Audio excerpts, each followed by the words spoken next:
Welcome, dearly beloved anointed ones. The most destabilizing thing you can do in a dysfunctional system is not to fight it, it's to outgrow it. Nobody warned you that growth has a blast radius. Not the motivational speakers, not the self-help books, not the people who told you to just focus on yourself, like that wouldn't quietly ruin someone else's entire coping mechanism. Because the truth is, some systems don't collapse from attack, they collapse from irrelevance. And you didn't walk in with a plan to shake the room, you just changed, that's it. No announcement, no dramatic exit, no grand reveal. You adjusted your life, your standards, your energy, and somewhere else a group chat caught fire. Here's a fact most people don't talk about. Social structures depend on predictability more than honesty. Psychologists have observed that when a person suddenly becomes non-reactive, self-directed, and emotionally unavailable for manipulation, it triggers the same stress response in others as an actual loss of control. In plain language, when people can't push your buttons anymore, their nervous system panics. That's when the overreactions start, the side comments, the weird behavior, the sudden obsession with what you're doing, who you're with, and why you're not playing your old role anymore. And the funny part, truly funny in a dark, ironic way, is that you weren't even trying to be disruptive. You didn't expose secrets. You didn't flip tables. You didn't prove them wrong. You simply stopped leaking energy into spaces that thrived on your confusion. You became inconveniently stable, calm in a way that can't be baited, focused in a way that doesn't need applause. That's when the meltdown began. Not because you did too much, but because you stopped doing what benefited everyone else. What you're watching now isn't drama. It's withdrawal. It's people realizing the version of you they built their expectations around no longer exists, and they forgot to plan for that. So they spiral, they overreact, they laugh too loud, talk too much, and pretend not to care while caring more than ever. All because you accidentally walked off the stage they were still performing on. And that's where this gets interesting. Because when someone melts down over your quiet growth, it's not about you at all. It's about the system that needed you small, predictable, and available, suddenly realizing you're none of those things anymore. Number one, you didn't expose them. Your existence did. What really shook people wasn't anything you said or did. It was the simple fact that you kept living, growing, and showing up without carrying the shame they quietly assigned to you. You didn't call a meeting. You didn't clear your name. You didn't defend your past. You just kept existing in a way that no longer matched the story they told themselves about you. And that's what made it unbearable. When someone's narrative depends on you staying a certain way, your evolution feels like a personal attack, even when it has nothing to do with them.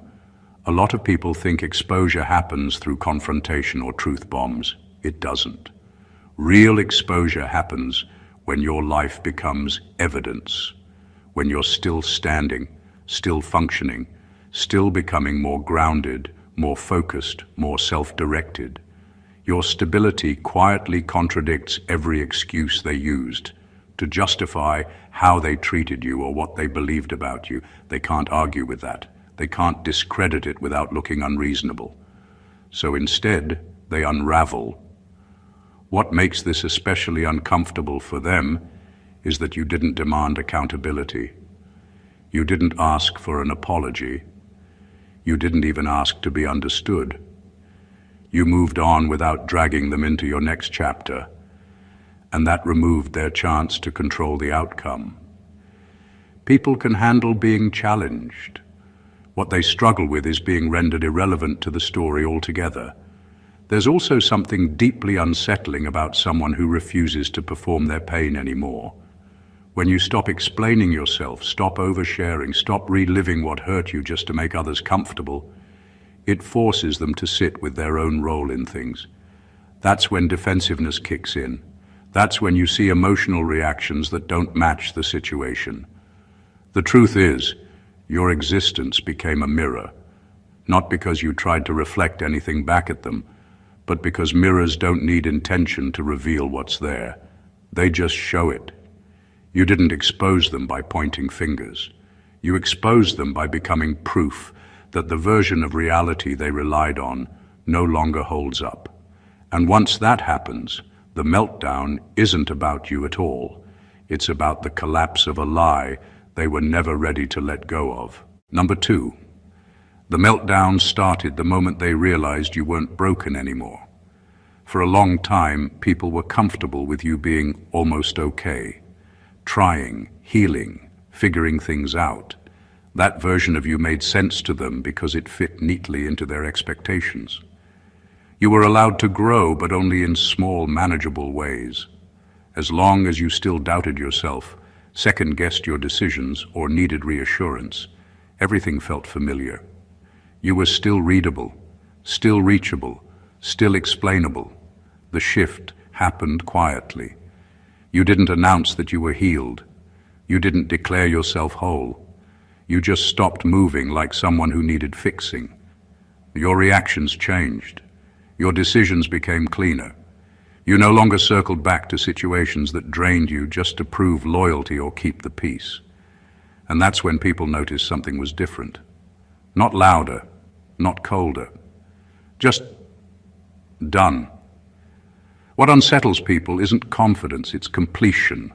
A person who is still wounded can be negotiated with. A person who is no longer broken doesn't need permission, validation, or saving. That's where the panic comes from. They suddenly realized their role in your life had expired, and no one likes finding out they're no longer needed without being consulted first. There's also an unspoken advantage people gain when someone around them is struggling. It gives them context, leverage, sometimes even purpose. When you healed, you removed that dynamic. You weren't someone to advise, manage, worry about, or talk around anymore. You became self-directed, and that's disorienting for people who were used to positioning themselves above, ahead of, or in charge of you. The meltdown didn't come from envy alone. It came from loss of access, loss of relevance, loss of the familiar version of you that made them feel steady in their own role. That's why their reactions seem exaggerated or delayed. They're not responding to who you are now. They're grieving the version of you they could predict. You didn't become arrogant. You became intact. And for people who were only comfortable with you in pieces, wholeness feels like a threat they never prepared for. Number 3, you disrupted a hierarchy without ever competing. The most chaotic thing you did wasn't winning or overtaking anyone. It wasn't about fighting for recognition or climbing over people to get ahead. It was much quieter, much deeper. You simply became uncontainable within the roles they expected you to play. You didn't step into a game they were controlling. You stepped outside it entirely. That alone is enough to break a hierarchy. Systems and people rely on predictability, and when someone refuses to play by the rules, not aggressively, but simply by existing on their own terms, the entire balance shatters. They expected you to fit into the pattern, the subordinate, the helper, the confused, the indecisive. They were comfortable managing you, manipulating the pace, and keeping the narrative skewed in their favor. Then you stopped waiting for permission. You stopped making your growth convenient for them. You started moving, deciding, and acting according to your own timing and standards. And suddenly, the invisible ladder they were climbing or the control they thought they had looked irrelevant because it wasn't anchored to you anymore. People around you felt threatened, not because you competed with them, but because your freedom exposed how much of their influence depended on your limitations. Someone being free without creating chaos doesn't fit into the world of controlled hierarchies. You didn't try to show superiority, but your self-direction automatically highlighted their dependency. The cracks in their control were visible to everyone, and that's what fueled the panic, the overreactions, and the gossip, all because their position was destabilized by something they couldn't pin down or attack. And the humor in all this is that you didn't even notice you were dismantling anything. You weren't plotting. You weren't performing. You simply refused to remain smaller than your potential, and the fallout came from their failure to adjust to a reality where your existence and choices were no longer negotiable.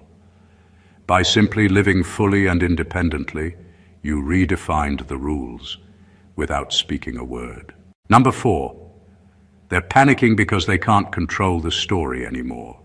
What triggers a meltdown faster than anything else is the realization that the narrative they carefully constructed about you is slipping through their fingers. For years, they shaped the story, your reputation, your behavior, your choices, to fit their comfort. They whispered behind your back, exaggerated your flaws, minimized your wins, and painted you into a box that made them feel safe, superior, or in control. That story wasn't about truth. It was about their sense of power. And now suddenly, the script doesn't work anymore. You didn't have to confront anyone or dismantle their lies outright. You just lived, made choices, and moved forward in a way that didn't line up with the version of you they had been feeding others. When reality refuses to match a narrative, the people invested in that story experience cognitive dissonance, a psychological panic where nothing feels stable anymore. Their authority, credibility, and even their self-image begin to crumble. They start overreacting, misreading your intentions, and lashing out in ways that make no sense because they're desperately trying to regain control over something that is, at this point, uncontrollable. The irony is brutal. The more they panic, the clearer it becomes to everyone around them that the story was never yours to begin with. Every whispered rumor, every defensive comment, every manipulative gesture only highlights that their version of events was dependent on your compliance. The meltdown is their confession, unfiltered and messy. It's chaos disguised as anger, fear, and disbelief. And it happens precisely because you chose to live authentically without needing permission or validation. And the thing that makes it almost funny, if you can detach from the tension, is that you're completely innocent in this. You didn't plot to destabilize anyone. You didn't even think about their story. You simply stopped fitting into it.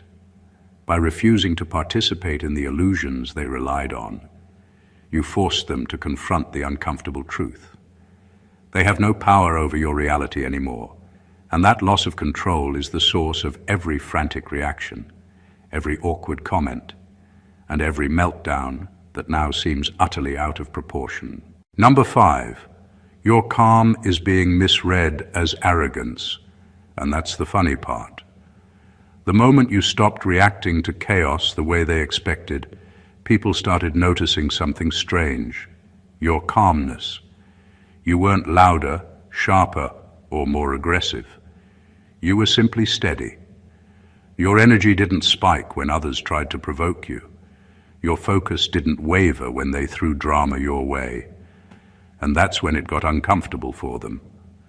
Calmness, when everyone around is anxious, often reads as arrogance. It's not about pride. It's about consistency.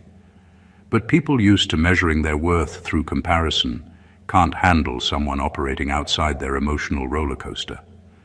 For years, they relied on your reactions to validate their own existence. Your panic, your confusion, your uncertainty gave them structure, predictability, and even purpose. Once you stopped feeding the chaos, they started over-interpreting everything you did. Your silence became a statement. Your boundaries became a challenge. Your composure became a sign of superiority, even though all you were doing was existing without needing approval. That's the beauty and the humor of it. You didn't try to intimidate anyone, and yet they felt exposed, cornered, and unsettled simply because you didn't conform to their expectations. What makes this even more destabilizing is that calmness cannot be faked convincingly for long. People can mimic confidence, act like they're in control, or project bravado, but your calmness is rooted in internal alignment. It comes from clarity, self-respect, and independence. And when someone who has relied on their ability to manipulate your responses encounters a person who doesn't react predictably, it triggers a panic they can't rationalize. The meltdown that follows is often loud, dramatic, or over the top because they are trying to reclaim control they never had. But the irony is undeniable. Your composed presence is not an attack. It's a reflection of your own mastery over self and circumstance.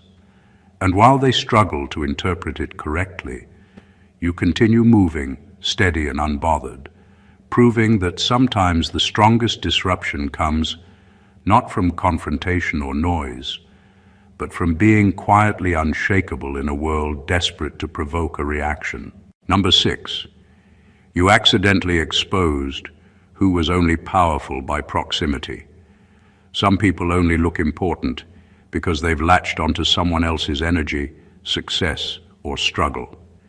They've built their influence on access, on being attached to the version of you that could be managed, pushed, or guided. Their power isn't real, it's borrowed. And when you step into a place where you no longer need to be managed, when you stop feeding into the roles that once made them feel significant, their whole foundation collapses. That's when the meltdown begins. Not because you attacked them, but because you simply stopped being the source of their perceived strength. The moment you became self-directed, fully accountable for your own energy and decisions, the illusion they had cultivated was exposed. The people who thrived on proximity suddenly looked small, weak, and reactive. They scrambled because they realized that their identity was intertwined with controlling or benefiting from you. Without that dynamic, they have nothing to lean on, nothing to inflate their ego, and suddenly they feel invisible in the very space where they once claimed authority. It's even more destabilizing because you didn't plan this. You didn't intend to reveal weaknesses. You didn't speak out to unmask anyone. You just existed freely. And freedom has a way of spotlighting people who relied on manipulation, leverage, or access rather than genuine competence. All the energy they invested in controlling, influencing, or observing you becomes useless. Their reactions get louder, more erratic, and sometimes ridiculous because they are processing a sudden collapse of identity. The irony is stark. The meltdown makes it obvious who was never capable of real power and who's been living off the energy of others. And you're watching it happen without even participating, quietly moving forward, building your own path. You didn't expose them by force. You exposed them by living beyond the limits they assigned to you. The fallout is their responsibility, and their panic is the proof that their authority was never as solid as it appeared. Your life simply made visible what they were too fragile to maintain on their own. Number 7, they can't copy what they don't understand. One of the most frustrating things for people watching your rise is that they can't replicate it. They study your moves, your timing, your habits, and even your energy, trying desperately to reverse engineer what makes you work. But what they fail to see is that your growth isn't a formula. It's integration.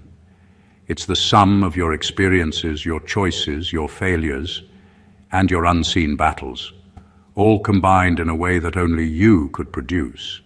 You didn't follow a playbook, and that makes your presence untouchable and, in a sense, threatening. They try to imitate confidence, productivity, or discipline, but it falls flat because those things aren't separate from your inner alignment.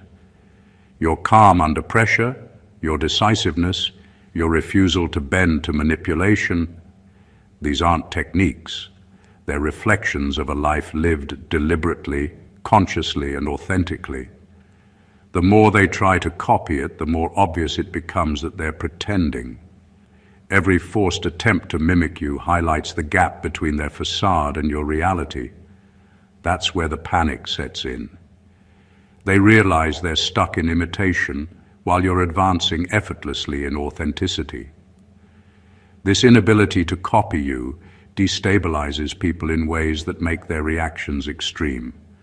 They become loud, critical, defensive, or obsessive because they see your progress and can't reconcile it with their own stagnation. The envy isn't just about what you have, it's about what you represent. Proof that personal evolution is possible, but only when it's real, internal, and unmanufactured. And the ironic twist is that you don't even have to try to intimidate them. Your life, lived without pretense, already outpaces any strategy they might attempt. They panic, not because you're ahead of them, but because they can't understand, control, or replicate the foundation beneath your achievements. Their frustration, confusion, and meltdown are the natural consequences of confronting a reality they cannot steal. Your authenticity is untouchable, and every meltdown around you is just a reminder that some things can't be faked, copied, or contained, especially a life lived in alignment with truth. Number 8, your evolution exposed who was pretending to evolve. The most uncomfortable truth people face when you grow is realizing how little growth they've actually done themselves. They talk about self-improvement, mindfulness, and ambition, but those words are often just window dressing, an image carefully curated to convince others, and sometimes themselves, that they're moving forward. Meanwhile, you are actually changing. You're shedding old patterns, making better decisions, and holding yourself accountable in ways that aren't performative. That contrast is brutal, and that's why the meltdown starts. They can't hide behind their act anymore.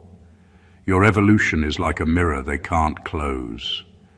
Every choice you make, every boundary you enforce, every step forward in confidence highlights the gap between what they say and what they do. They feel exposed, not because of anything you've done to them directly, but because your life makes their pretenses visible. That discomfort turns into panic, defensiveness, and overreaction.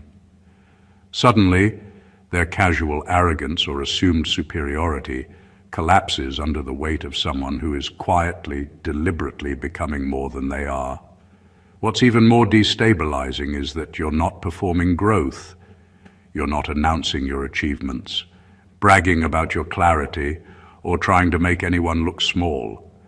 You simply exist as someone who has integrated their lessons and experiences into real change. The authenticity of your evolution forces them to confront themselves in a way they aren't prepared for. And humans by nature resist confrontation that comes without warning. When they see your life moving forward while theirs feels stagnant, panic, jealousy, and irrational reactions are inevitable.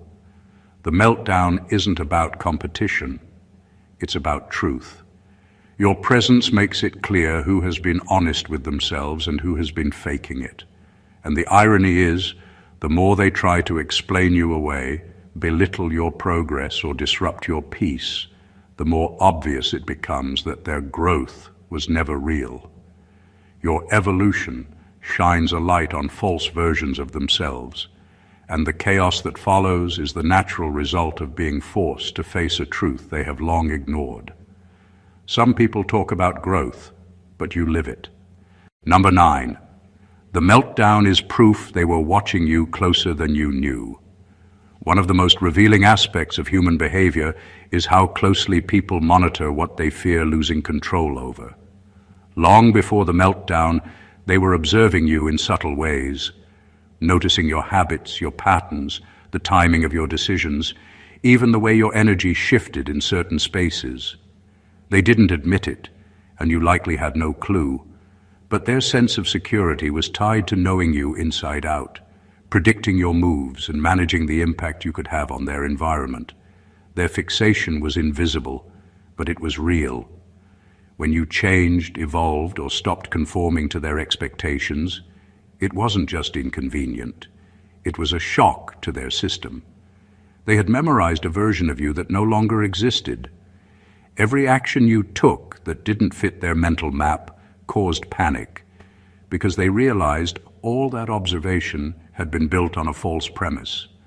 All the energy they invested in tracking, controlling, and anticipating your behavior suddenly felt wasted. That's why the meltdown seems exaggerated or disproportionate.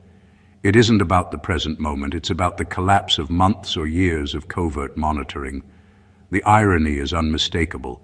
Their obsession with you made them blind to the fact that their influence was limited. They were so focused on studying and predicting you that they failed to notice you were quietly learning, adjusting, and moving beyond their scope. And because your evolution happened silently, without fanfare or confrontation, it hit them like a revelation they weren't prepared to process. That's why the meltdown often looks chaotic, absurd, or over the top. It's not just about you.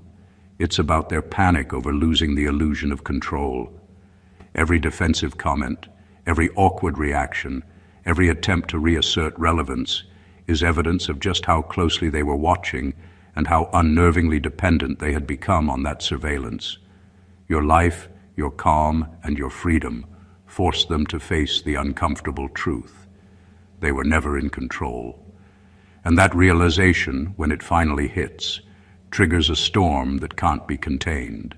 Number 10, you broke an unspoken agreement, and they never told you it existed. Some of the most powerful reactions come not from what you did, but from what people assumed you would do.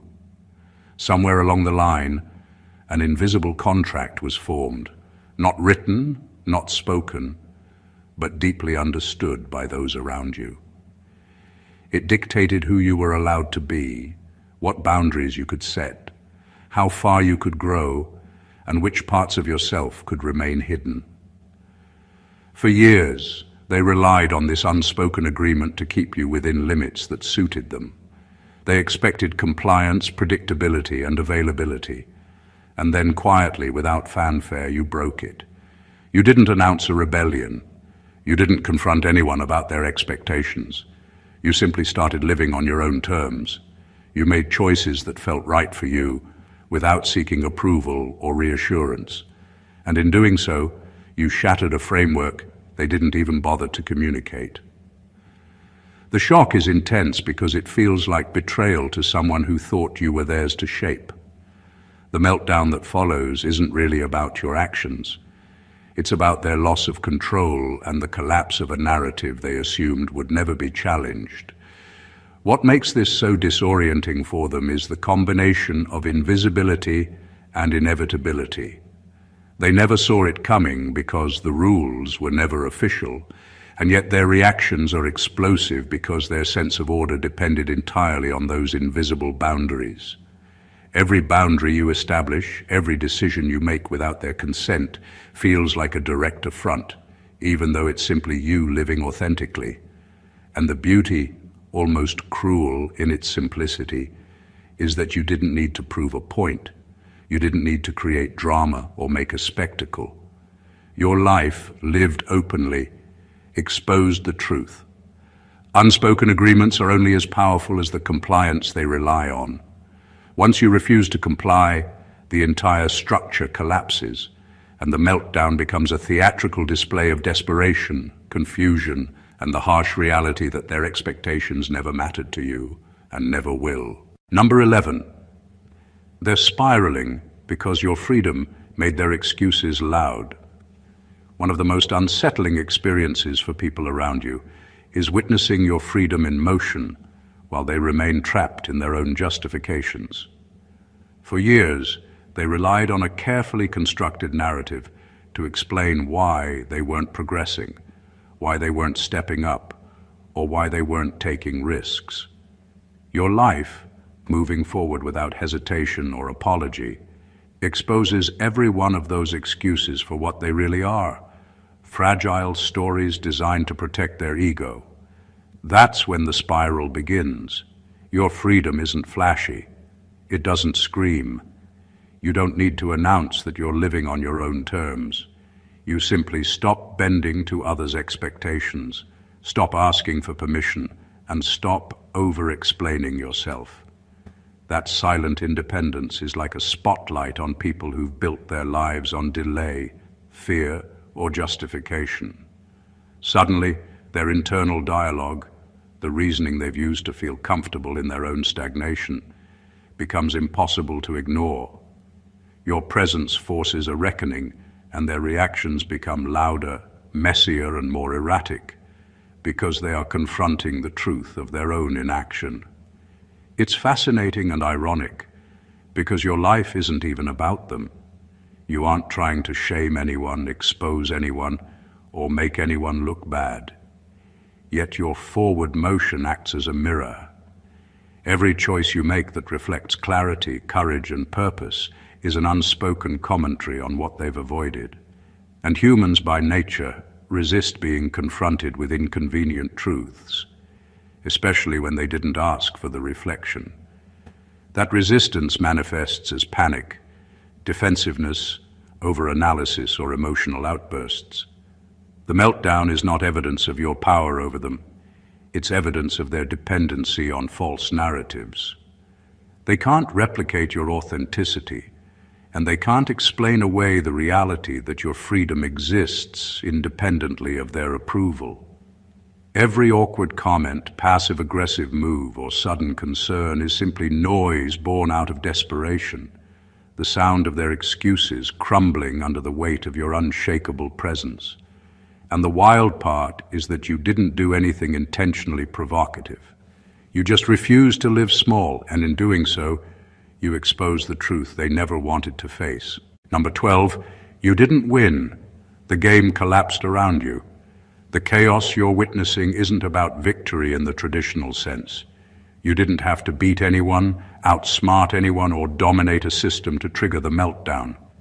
What happened is far more powerful. The structure itself couldn't survive your presence. You stopped playing by the rules, stopped participating in the invisible games, and simply lived in a way that made the existing system crumble on its own. That's what makes it so destabilizing for everyone around you.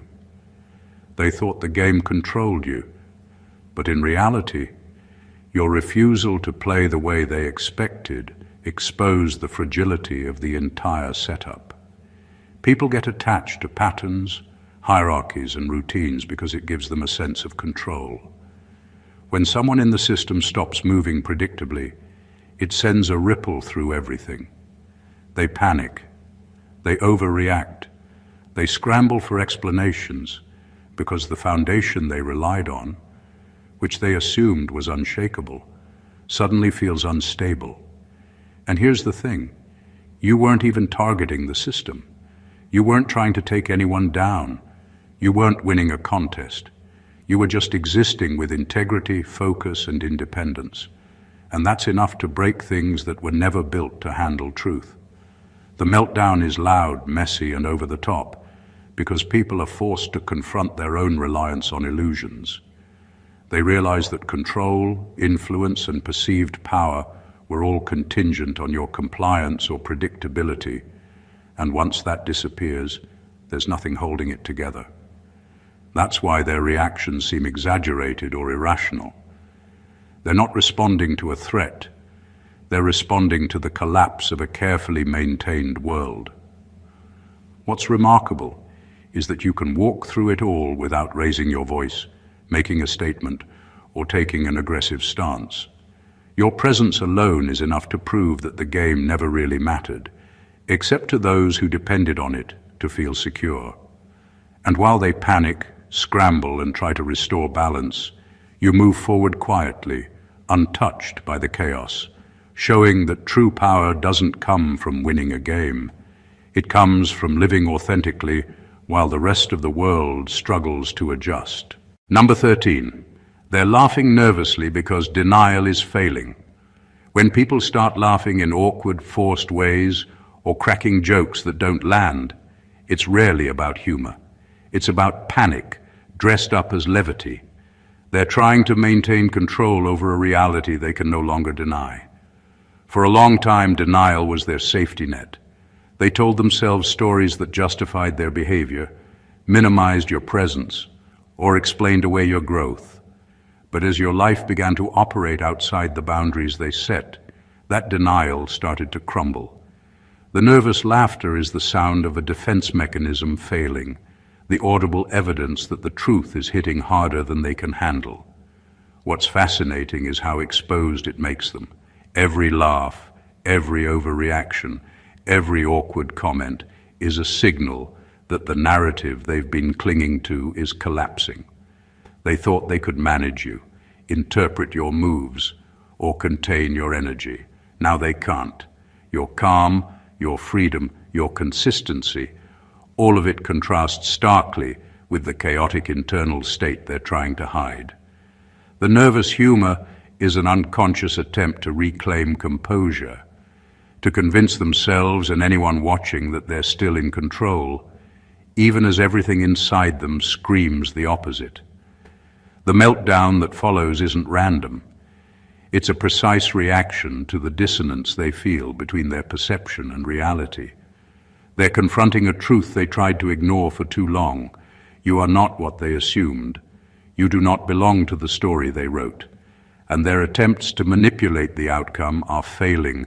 Their laughter, their jokes, and their forced bravado are just the surface of a deeper emotional storm. And the irony is undeniable. You didn't provoke this intentionally. You didn't attack, criticize, or manipulate. You simply lived authentically and refused to perform the role they expected. Their nervous laughter is proof that denial has limits, and their meltdown is proof that facing truth without preparation is terrifying.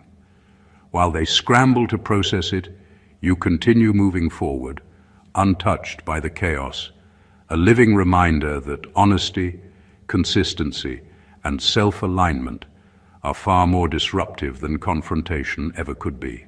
Number 14. The funniest part is you didn't even notice at first.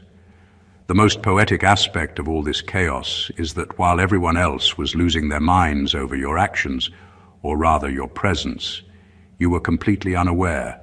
You weren't orchestrating drama, provoking reactions, or even trying to be impressive. You were simply living your life, making choices that felt right, and stepping into the version of yourself you had been working toward. And that unintentional nature of your impact is what makes the situation almost hilarious, to anyone watching from the outside, and eventually to you as well. People around you expected predictable reactions. They expected explanations, apologies, or justifications. They relied on your past patterns to dictate how they could manipulate, control, or read you. Then you stopped performing the role they assigned. You didn't announce it. You didn't explain it. You didn't even think about the chaos it would cause. You moved with clarity, focus, and self-respect, simply stepping into the life you were meant to live. That's when the meltdown began.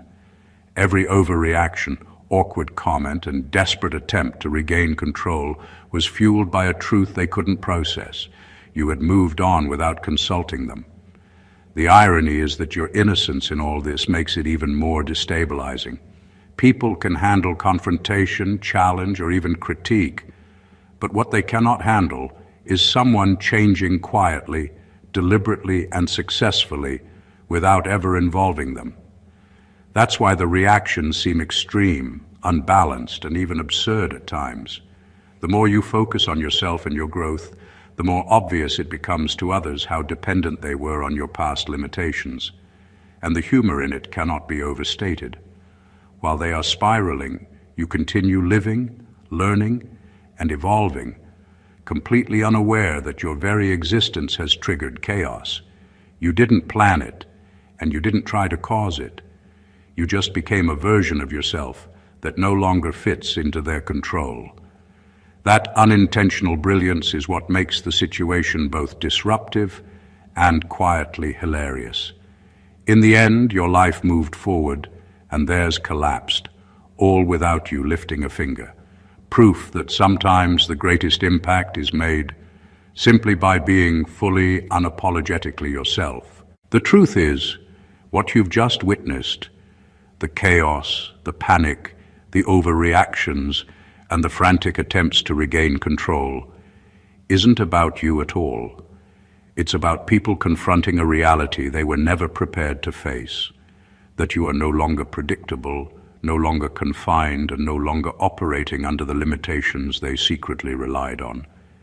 Every meltdown, every awkward reaction, every desperate attempt to explain you away is proof that your growth, your calm, your freedom, and your authenticity have shattered illusions that were propped up for far too long.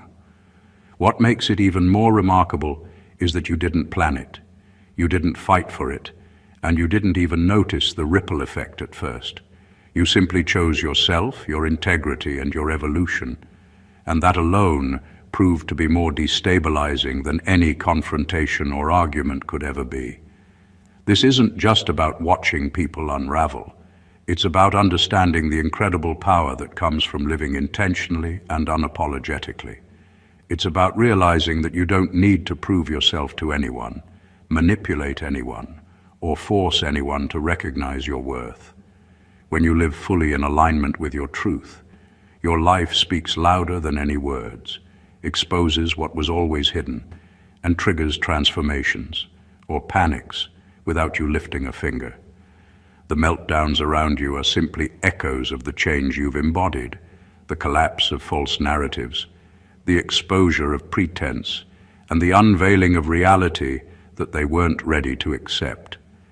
This is your reminder that your calm, your independence, and your authenticity are more disruptive than chaos, more powerful than manipulation, and infinitely more revealing than confrontation.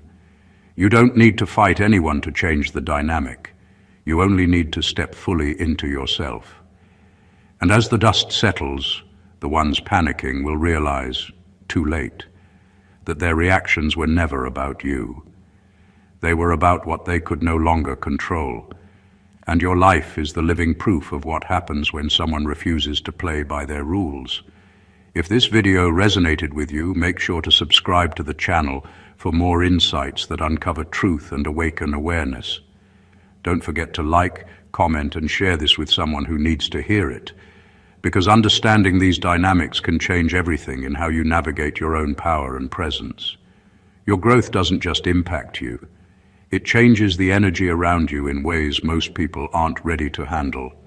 God bless you.